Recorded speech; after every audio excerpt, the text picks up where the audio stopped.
Wagner. I'm the offensive line coach and strength conditioning coordinator, sports performance coordinator at the University of Wisconsin-Platteville. I've been at Platteville for 9 years now. Been a part of the turnaround of getting Pioneer football to where towards the top of the WIC conferences. We continue to work to be a conference champion and hopefully continue to work towards being one of those national championship representatives out of the WIC. So a little bit of background though on me. I graduated from Lancaster High School and played football at UW Stevens Point. Went on and got a master's degree and did all that stuff, but always had a passion about strength conditioning, always have had a passion about helping others and that. So I hope today's talk doesn't become too boring or too bland, and a lot of the stuff is going to be some of the stuff you know already, but some of it I hope will also help intrigue you more. Okay. The talk today, though, with sports nutrition, it really comes down to, over the course of the last 3 years, I've really have taken an interest in this. It's not an area that I've always had a strong background in, nor would I say that I'm an expert by any means in this area. But as a coach, we were doing everything we could in the weight room. We were doing everything we could on the field. We were doing everything we could for our guys in the classroom, but we weren't doing anything for them from a sports nutrition standpoint. We weren't educating. We weren't helping them to be better. And essentially, all the workouts and everything that we did, they weren't being able to utilize that stuff because they weren't taking care of their bodies from a sports nutrition standpoint. So today's talk, though, as we look at it, obviously this talk is geared as you as coaches are the athletes, okay, and it's being presented so that you can take this back to whether it be your head coach or you can take it back and share it with your student athletes. But again, as you look at it, what's in it for me? The benefits of optimal feeling. Obviously, the benefits of optimal feeling, you're looking at improved strength, speed, and stamina, delaying the fatigue, enhanced healing of injuries and or illness, and improved performance. Again, when it comes to anything in life, or especially with sports, you have to get to the why for your athletes. Why do we want you to do this? And why do we want you to take care of your bodies from the nutrition standpoint? This is why: to improve your strength, speed, and stamina. Okay? To delay fatigue, enhance healing, and improve your performance overall. Okay? So today we're going to talk about some different things. One's going to be a formula that estimates your calorie needs. We're going to talk about the different macronutrients, the micronutrients. Obviously the macro being the carbohydrates, proteins, fat and water, the micronutrients, vitamins and minerals, different menu options, okay? Pre and post exercise meal, and obviously I think one of the huge topics right now is the real scoop on supplements, okay? And getting into supplements, not necessarily to say I'm pro or against, but to kind of help educate from that standpoint. So, the big thing is, how many calories do athletes need? Okay? Obviously, you need sufficient calories to fuel your body and perform at your best. The problem where we run into, especially with our athletes, is how do they understand how many calories they should be eating? Okay? Most of these athletes are going to underestimate, or they underestimate because they don't have the time or they don't have the money to go and get a proper meal. Okay?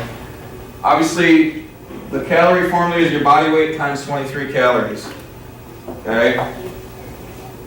If you're a 100-pound athlete, times that by 2,300 calories in a day.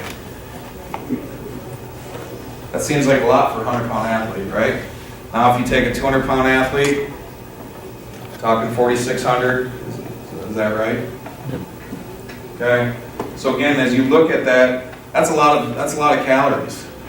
And obviously making sure that they're good calories that they're putting in, not empty calories. Okay?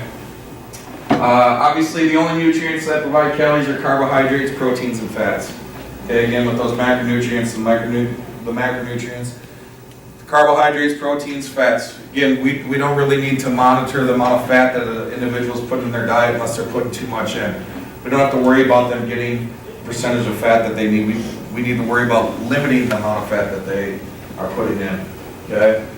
I know this is kind of hard to see, but again, each one of my athletes, this is in their workout program, okay? So if you take and you look, typically around, say, a 160-pound athlete, okay? Obviously their weight in kilograms, their resting energy expenditure, normal daily activity, purposeful exercise, with their total daily energy expenditure. Okay, this chart here helps them to understand how much calories they should be putting from carbs, fats, proteins. All right, so again, if we take 160 pound, okay, he's 72.72 kilograms. He's burning almost 1,800 calories when he's sleeping or sitting around in one day. 1,800 calories. All right, he's burning almost 1,100 calories going to class, okay, going to school, doing all that stuff, watching TV and whatnot. With this, with the purposeful exercise, this is based off of about a 90-minute workout, okay? Because really, start to finish, most workouts are going to take about 90 minutes. During that 90-minute workout, this athlete's going to burn almost 900 calories, with burning a total of almost 3,800 calories in one, essentially, one day. Okay? And as you look at this, this would be the goal, obviously, for them to maintain that weight, which is that's a lot of calories. Okay? But how many do you have athletes that you want to try to get weight on? You want them to get bigger, right? How many of you maybe have some athletes that need to lose some weight? I mean, we've all got them, right? We've all got them, including myself. I should probably put myself on this to lose some weight. But again, as you look at it, with this, if you want your athletes to gain weight, my suggestion, and with research and the studies that I've done, is you add 500 calories to that number. So if it's 3,800, you make them consume 3,800, 500, or 4,300 calories, okay? If you want them to lose weight, subtract 500 calories and take them down to 3,300 calories. And that is a safe way of making sure that they're putting in the proper amount of calories to the point to where they're not going to break down. They're going to still be able to continue to have gains, but it's also the safe way because that's going to allow you to only lose 1 to 2 pounds per week. We're not looking for them to mass drop. We're looking for 1 to 2 pounds per week. And again, it breaks it down with carbs, fats, and proteins. Obviously, carbohydrates is the primary fuel for most types of exercise and the most important nutrient for athletic performance. Again, that's your energy, okay? It's your simple, that's your energy, that's your fuel. Okay, you should be eating at all meals, before and after exercise. Obviously, low carbohydrate diets are not appropriate for athletes. All right, one of the big fads out there right now is paleo. Do any of you guys know what paleo diet is? Okay, paleo diet is a big thing now where basically you just eat all protein. You eat like a caveman. Okay, so you're eating meat, you're eating vegetables, certain vegetables I should say, but again, those diets are not recommended necessarily for athletes, but they do occur, and obviously we try to educate with that. Your recommended level, 7 to 10 kilograms per kilogram per day. Obviously, when you look at it, it's simple breakdown. Carbohydrates should take up 2/3 of your plate on your dinner plate. Okay. Obviously, foods containing carbohydrates, it's kind of stuff, but bread, rice, pasta, cereals, crackers, fruit juices, vegetables, fruits, so on and so forth. Protein is used for building and repairing muscles. Okay. Again, as you look at, you take your guys through a practice. Typical practice lasts how long? For 2.5 hours. So again, you take them through that practice, and then they go off and some will go and get a good meal, some will go and drive through McDonald's and get a couple cheeseburgers, some will go whatever. Again, maybe they're not getting enough protein, but again, that's used for building and repairing muscles, red blood cells, hairs, and other tissues. Obviously, it's going to be used for energy when their carbohydrates have gone away. You've burned them all up. So again, that's why we want to make sure we're stressing the carbohydrates. And obviously, protein from food or a protein supplement acts the same in the body. In my opinion, though, okay, and again, this is my opinion, food what is the easiest, most effective, and least costly way to get your protein needs. Okay? I don't know that it is necessary that you need to go out and buy protein replacement and have all those shakes, have all that stuff. All right?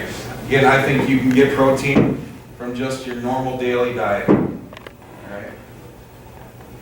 Obviously, your recommended level 1.2 to 1.8 grams per kilogram per day. Athletes get enough protein for their muscle and growth, repair again in that average diet. Okay? Extra protein is not needed by the body, or extra protein not needed by the body is burned for energy or stored as fat. Okay, so obviously by taking in too much protein, it could be contradicting with what you're trying to